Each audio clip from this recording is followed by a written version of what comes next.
So you want to save for your kids' education. You've heard about these different savings programs that are available, and you want to go ahead and implement the government-sponsored plan to help save for college. Well, we're here to tell you that that might not be the best option.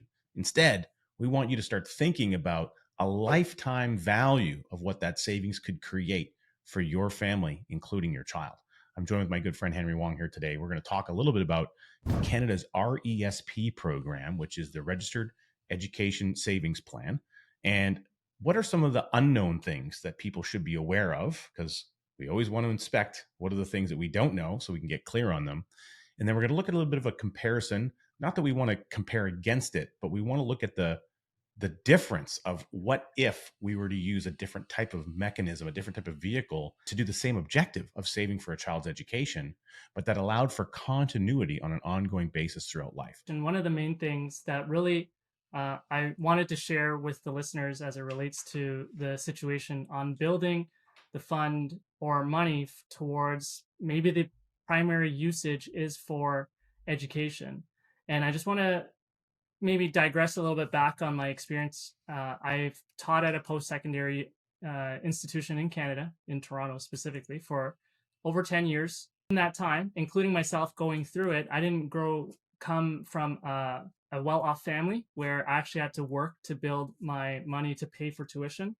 And I found myself in a very interesting situation when I was doing it myself personally, which was my family was a low-income household. We didn't have enough saved or built up in what most people actually saw had an RESP for their post-secondary education.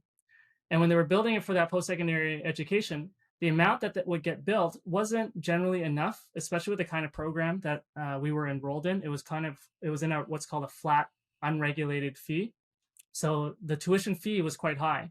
And if you include books and everything along those lines, the amount that was saved up was generally not enough for affording the tuition. Now, the difference, though, was when the amount that I was using, I didn't have savings.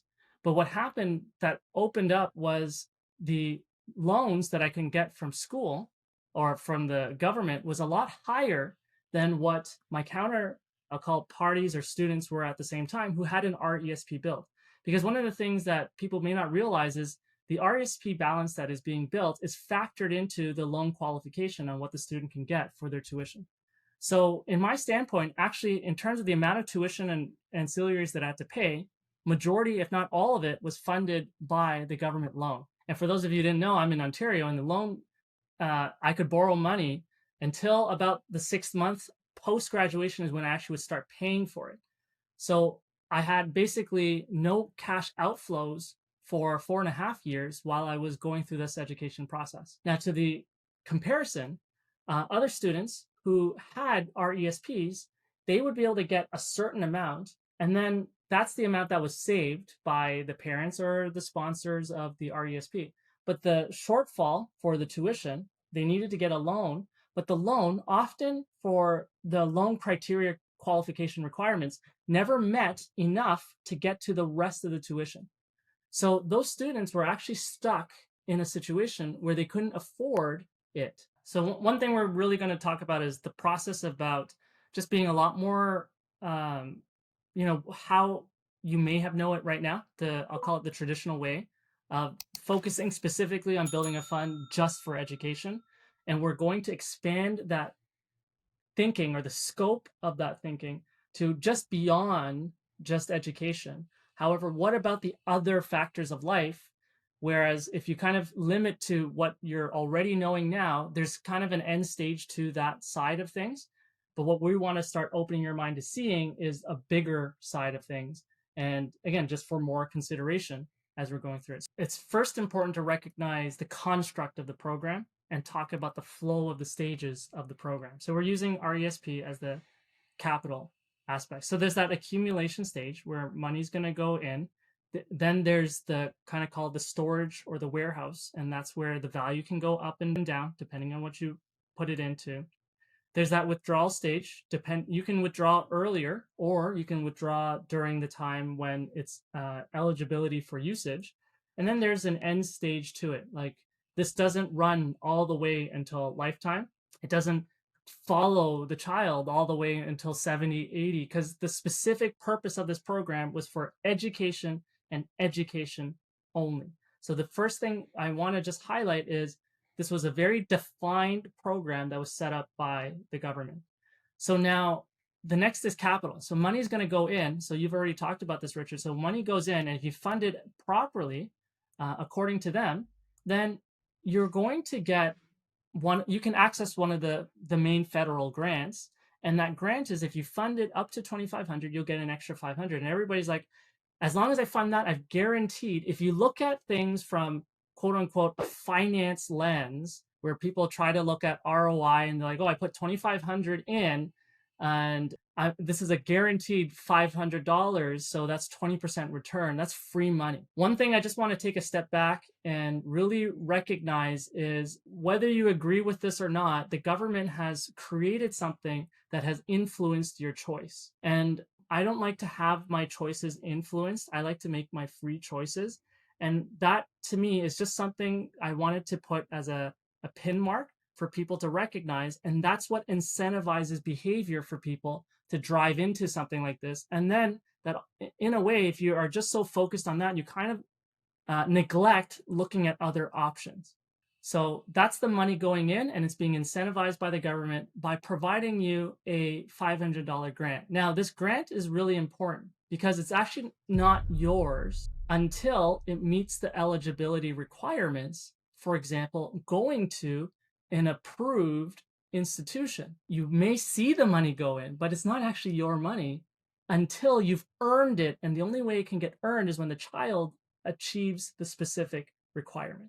What you don't recognize is what you're giving up. And what you're giving up is control over your choices. And now, granted, there's a lot of institutions that are available, and actually more were added at one point. It used to be that, like a lot of trades things weren't really covered very well, but that's more factored in now. But one of the other keys I want to identify here about incentive, Henry, is it's not just the incentive of starting the plan because you might get this grant, but it's also an incentive to limit how much you put in.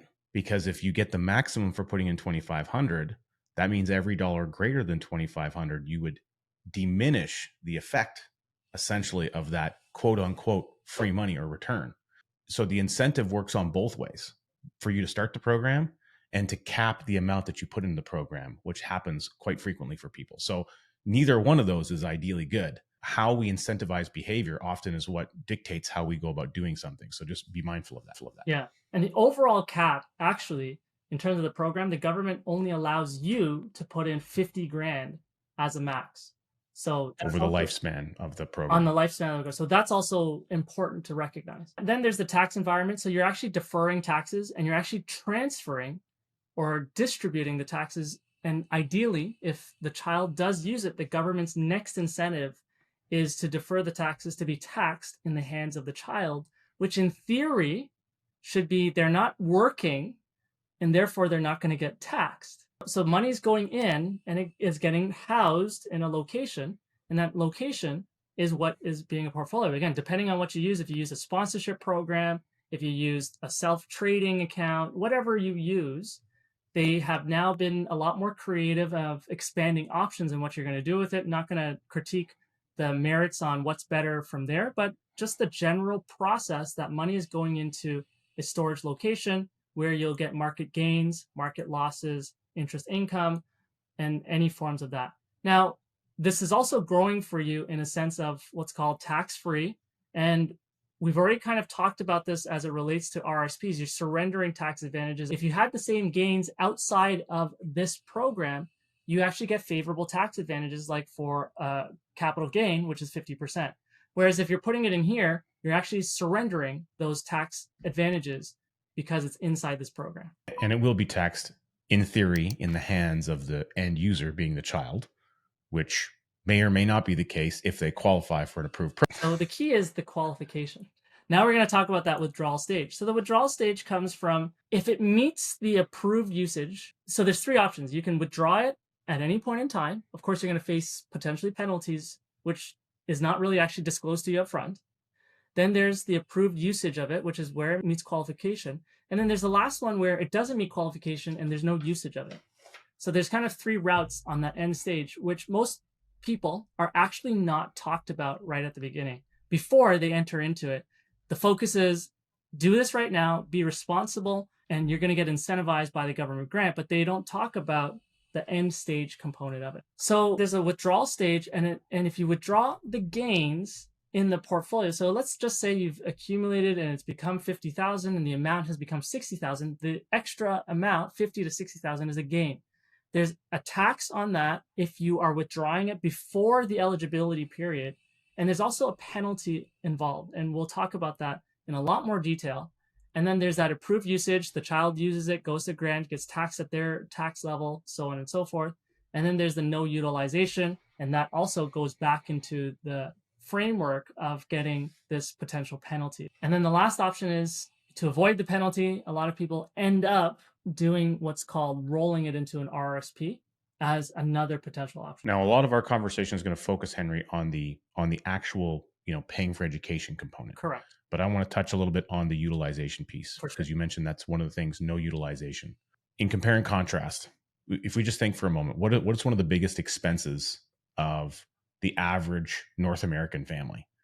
Well, we know it's interest and we know it's taxes on a lot of things, but it's actually rearing a child, having a child, raising a child, feeding a child, like all of the necessities and the needs, putting your child through hockey and soccer and lacrosse and volleyball and tournaments and vacations. Eventually, if you have kids and they're teenagers, well, they eat a lot of food and they have a lot of high-end needs. Eventually, they need a car, like all of these associated things. And when we add all up, that is a massive amount of capital over a period of time per child that gets added up.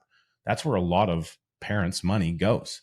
The money flows towards things that we need to do for our kids and to make them survive and thrive. And so the lack of utilization, if you're spending all of your money just to make your kids survive and thrive, plus you're also putting money over here for the future so that they can continue to survive and thrive, but it's separated and it's now locked away in a box that there's penalties and issues that would get in the way if you had to withdraw that capital, then you're de-incentivized from being able to utilize it, which means all of your other earned income has to go towards that utilization of life. Vacations, hey, if you wanted to buy a condo, let's say near the university that you could rent out as an asset for your kids, and like those are things that people will talk about doing. There's not an opportunity to utilize any of this capital. In the method that we teach people about becoming your own banker, and if we implement that method, you don't give up that utilization aspect, and you don't give up the ability to use it as a training mechanism, a training tool to start teach monetary value and monetary implementation in the family line. Whereas if you park it and set it away into this locked away machine with the government rules and the incentives and the de-incentivization of taking money out, you're literally giving up a lot of opportunity that could show up for you and the family by having access to that capital. And I can't understate enough how impactful that can be over a lifespan. So don't underestimate the value of utilization. It is probably one of the largest valuable components that we have with all of the money that we work with on a daily basis. When you're rearing a child and essentially funding the survival and the nurturing of the child, and to then eventually, let's say, utilize some of the funds for education to invest in their development for career and future, that is a lot of money that you are bringing in, and then it's also leaving you. And that's probably why the reasons behind the RESP was built and restricting you with all these rules so that you don't interrupt the compounding of the capital that's sitting in that particular location. We're just trying to tell you that when you practice the process of banking and implement the infinite banking concept, you're still able to enjoy the fact of having uninterrupted compounding of the capital while, as you touched upon, Richard, utilizing the funds for raising the child, using it for education. And the best part is you actually get to decide the amount of what you want to put towards this fund instead of the government telling you that you're capped on a lifetime of 50,000 and we're going to incentivize you for the extra only 7,200 amount. So this is kind of where we're wanting to open up your eyes to realize this other option, there's a lot more flexibility in terms of how you get to control your money. Now we've got to really take an honest assessment of that container, whether or not it meets the needs of what you need. Now, post-secondary school is expensive. It's $50,000 per child. And what I've done is I've actually gathered information from the government's website and other government specific sources. And they've already shared with you college and vocational schools. So this is, if it's again, one of the approved ones in Canada, is about 7,000 to 22,000 per year. And usually the duration that people go through is about 4 years. So 4 times 22,000 is $88,000. Now, if we just look at the cap that they've put in, that's not enough. So where is the rest of the 38,000 going to come from? According to what you told us earlier, it's not going to come from a government student loan. They weren't even, yeah, exactly. So not only were they going to fund the shortfall for the student loan part, but there may not even be from your RESP. You may not even have built enough from the RESP in that standpoint, and that's still going to impact the quantity of funding that you're going to get from the government from there. Now, if you go to university student, again, roughly international, but let's just say the domestic is still around the same 22,000, and we can range it to the 36,000 also. So if you're going to a university, there's an even higher capital commitment. And if we look at the individualized RESP program, the max is 50,000. So in the lifetime of when you start it until when the child is actually going to use it, build the shortfall from capital gains or market gains. Most of the time, it's unlikely because the sentiment from most parents when they're putting money into this container is they want principal protection. And if they want principal protection where the value could never go down, they're trading off for the value of the capital is likely not going to be significant. They can't expose it to risk. And in that circumstance, that minimizes the ability to actually have much capital gain or growth in the first place. And if you kind of choose these kind of programs, again, depending on what you choose, they charge very, very high fees. If you kind of take a step back and think about it, the amount of money that's sitting in the container, you're not really going to get a lot of gains from the market. And the fees on these type of containers to manage this container is quite high. You're essentially paying someone to hold on to or look at the container for you while they're enjoying those fees. I'm sure they do a lot of work on those fees for getting those fees. But if we're looking at the end user, the real important question is, did your capital actually raise in that period of time? And was it enough for educational purposes? So the first thing is to also recognize, in order to be eligible, the contributions can't be withdrawn at any time. However, because if you draw it too early, that's going to impact the government grants, the qualification criteria.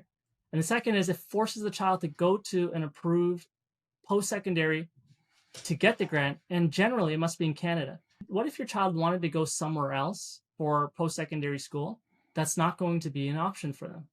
What if your child doesn't go that direction and wants something different? This is a very key thing. What if they want to start a business instead? They've already been pigeonholed to, you must go to the school.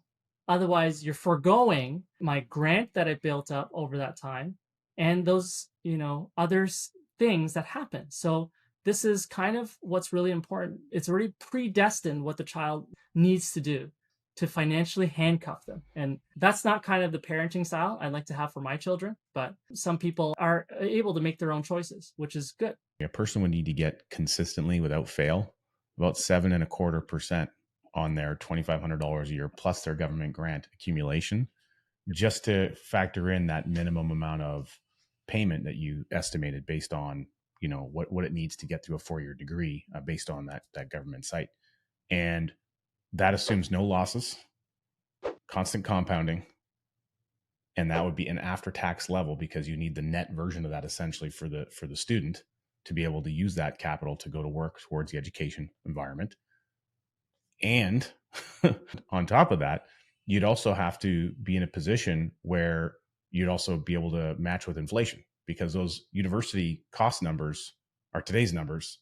So if we add 15 some odd years on there, that's not going to be tomorrow's numbers. So if we want to add that in, well, then the impact obviously would be much greater. So even earning 7.25% consistently without fail, with no loss, and most people I meet, and I've been working with client families for 15 years. One thing they don't want to do is they don't want to gamble with their kids' education fund. So the result is they usually have it in very conservative types of investment structures, because that's so important to them. They don't want to gamble with that education fund, which means they're not really achieving, most likely in many terms, what they're actually setting out to do in a very effective model. What happens at the stage when the eligibility is actually not met? So the child has decided to do something different. Now, one thing is that you can withdraw your contributions, but when you're withdrawing the contributions, you're surrendering those grants. So that 500 that you were putting in, or that max, that's going to be surrendered. The next thing is, let's just say that choice is being made and you are withdrawing that money. And if there's gains, the gains in the portfolio went up. The portfolio, or the value in there, is 30,000. The portfolio went up 20,000. Just realistically speaking, the nature of products that the capital is being applied to, the likelihood of that happening is very low.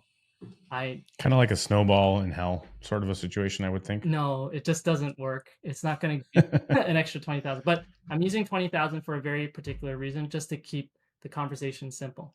Now, on that 20,000, that's going to get included for the gain. So first the grants are gone, and now like the 20,000 gains are going to get included to the person's income for setting up this program. The parent, essentially, whoever the tax-paying parent is going to have to take that on as added income that tax year. So let's just say that's 20,000. The person earns 100,000, so that's 20,000 getting added to their marginal income, which we'll talk about that impact. The next thing is that 20,000, there's a 20% penalty that is levied on that gain, unless it's transferred to an RRSP. So you get the option to transfer to an RRSP. Now, we're not going to talk about whether RRSP is good or not, but what if you have already maxed out your RSP contribution room? So this is going to use up your RSP contribution room too. So these are, again, just making sure that you recognize there's other components involved that likely hasn't been fully discussed with you when you've been setting this up. And this is where not only is it impacting your RSP program that you may have been using, but it does incentivize you to not penalize you for taking it out today. They've created a road or a bridge to roll the money into another pre-existing government program. And this is not a good or a bad thing. It's just recognizing the fact is there's another bridge that's created for you to push the problem to the RSP standpoint. So let's just drill into a little bit of this AIP penalty. So let's just use an example. In the middle of the screen here, you'll see the income of the individual is 100,000. And again, these are estimated tax numbers. So taxes would be 26,000. So the net income is 73,000. Average tax rate is 26.35%. 26 divided by 100 is the average tax rate. Now, what I want to just tie upon is this marginal tax rate, which is 33.89. So that means any additional income on top of that, you start triggering this higher tax rate and what is being plot against you. You're not getting taxed at 26%. You're getting taxed at extra 100 will be a $33.89 tax on that $100. So basically, for every $100 earned, you're going to give up $34 moving forward above 100K. Now, this is based on an Ontario example, I believe. Yes, correct. And that number goes up each layer of the brackets you run into. So now I'm going to use that $20,000, and that's getting added to this particular individual's income. So first, you'll see the tax goes up from 26 to 34,000, and you'll see that marginal tax rate is 43%. So you think it's a 2% increase, so 26.35 to 28.7.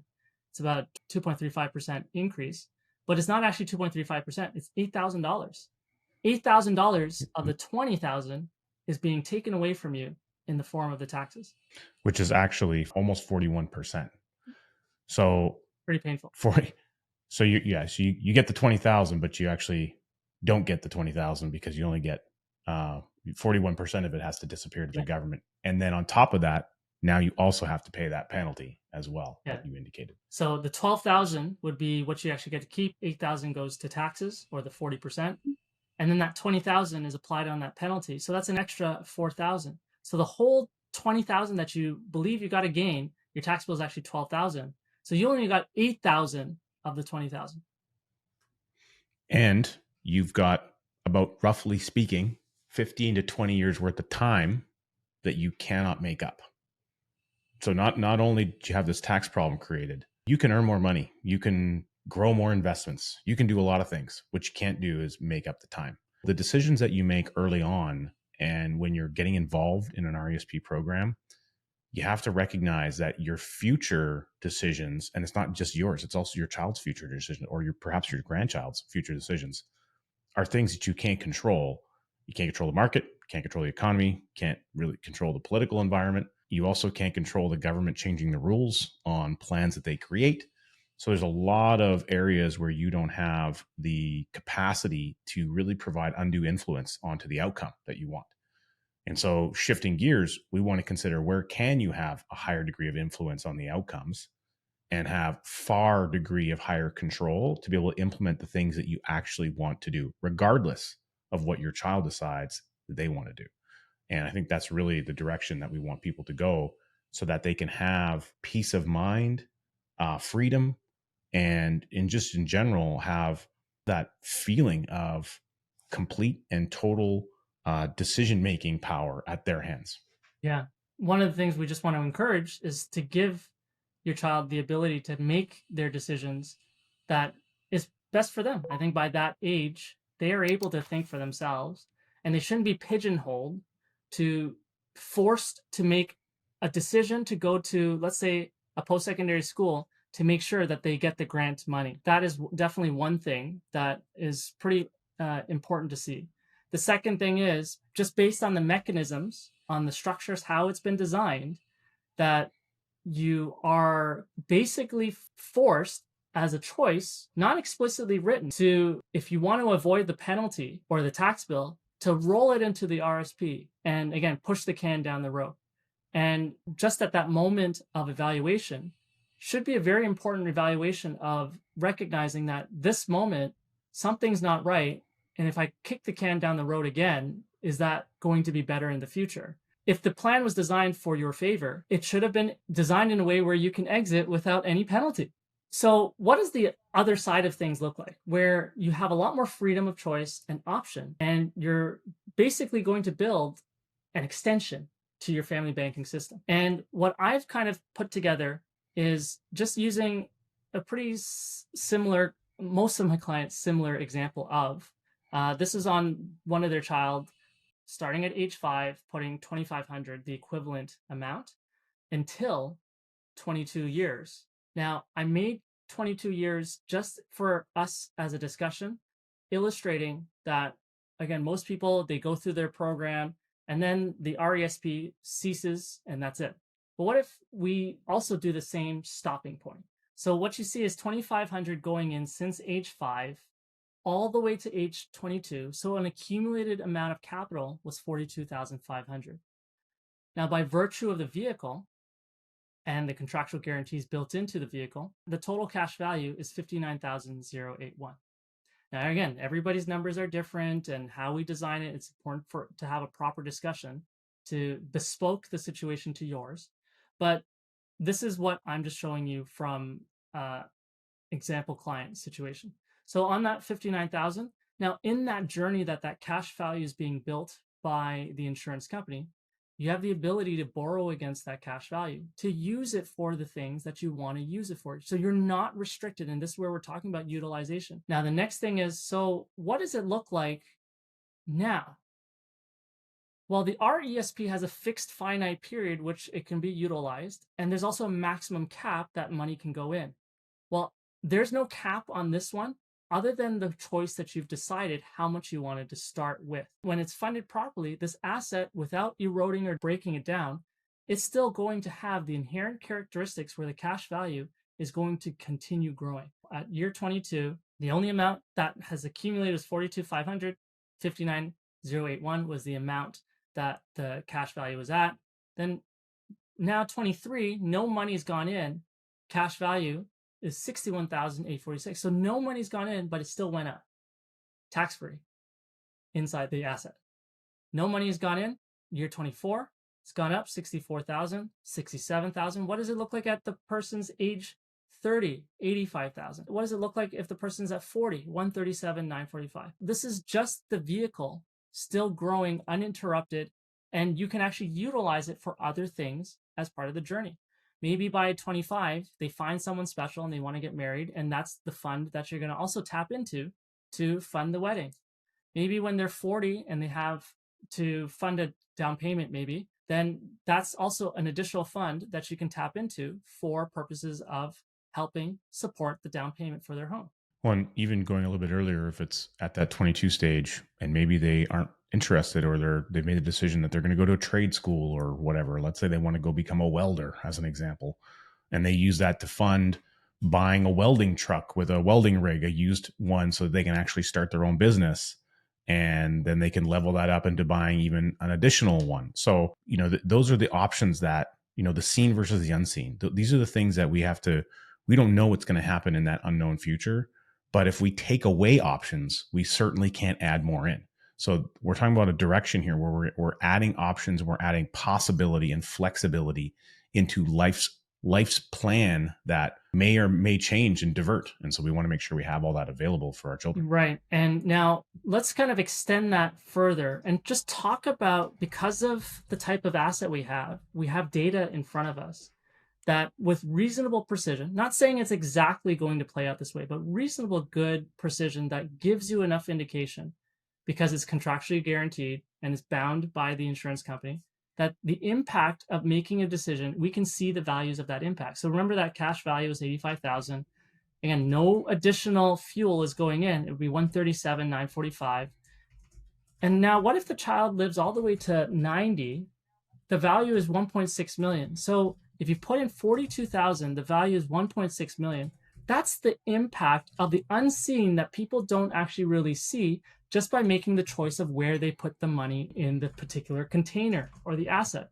And if the child lives all the way to age 100, you've just set up for 42,000 in this particular example, a decision that set them up for 2.5 million by age 100.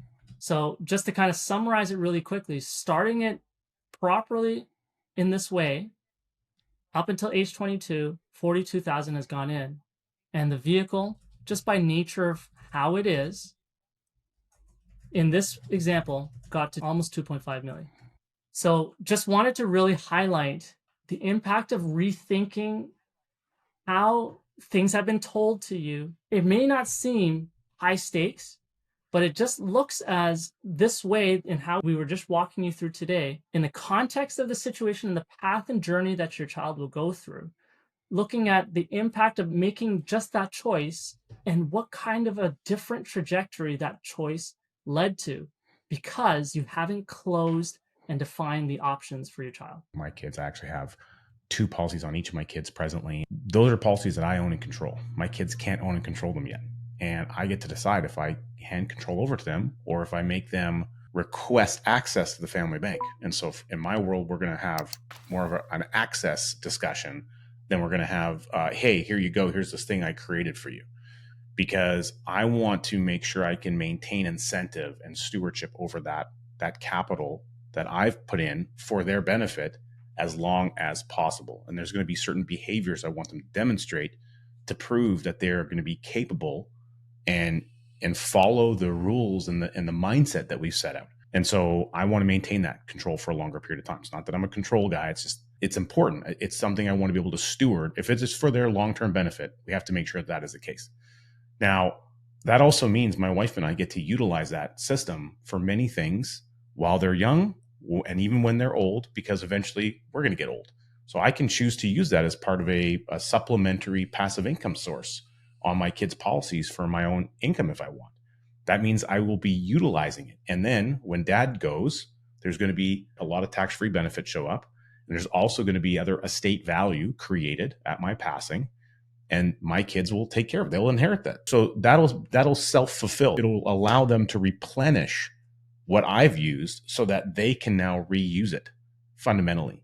And that allows far greater capacity in not only thinking, in potential, in decisions around how we can utilize capital at various stages of life, in the discussions that I have with my own children, how interactive we can be in discussions around money in the family. These are all ripple effects that are created just by instituting this model of behavior and this type of a product choice in the whole life insurance that we can implement so many additional things over and beyond just saving for education. So we started our conversation about the concept and the objective of saving for a child's education. But we need to remove those boundaries. We need to pull off the chains of mental restriction that we have around this idea of education. And by unpacking and unbundling that into what the potential is on a lifetime of utilizing money. Funding for education is to allow your child the advantage of being able to create future income. That's really what the purpose of the education is. Otherwise, why would we do it? It's for them to create future income. What about all the income's containment? So what if they can create a whole bunch of income, but they can't contain any of it? If we get our mindset around the containment of all of the income, regardless of how big it is, then we are setting them up for the best possible success. And then we're pulling this education piece out of the equation. And we're just saying, as well as the ability to get educated. And that, I think, is where we need to have our mindset. Walking through this process is definitely a different way of thinking. And just come to the fact that we do this all the time, especially for ourselves. And not only are you building a fund for diversity of usage and multitude of choice and how it's being used, as a parent, when you do adopt this process, you're going to teach your child how to do it. And they, by nature, are also going to get educated on stewarding the process of what you are building for them. And you're not limiting your access and options by doing this. It's not an either or, it's an as well as. And instead of pigeonholing, following that process there, give yourself the option of opening and having yourself a lot more choice, not just for yourself, but for your children and their future. Because while you're building this fund today, they're not cheap to raise or nurture.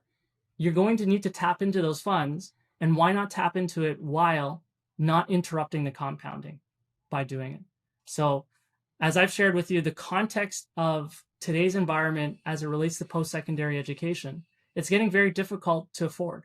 And by following this process, you're also actually not going to fall into those lending criteria requirements and perhaps open a lot more financing options for the child too. So again, there's just a lot more flexibility at play by walking through rethinking your thinking and the approach to this. Well, we hope you enjoyed this conversation today. We certainly enjoyed doing it. And coincidentally, we enjoy doing this a lot, so much so that we've got other videos. Poof, right down there, you'll see one that just got recommended. You should check it out. We put that there for you. Go ahead, dig in.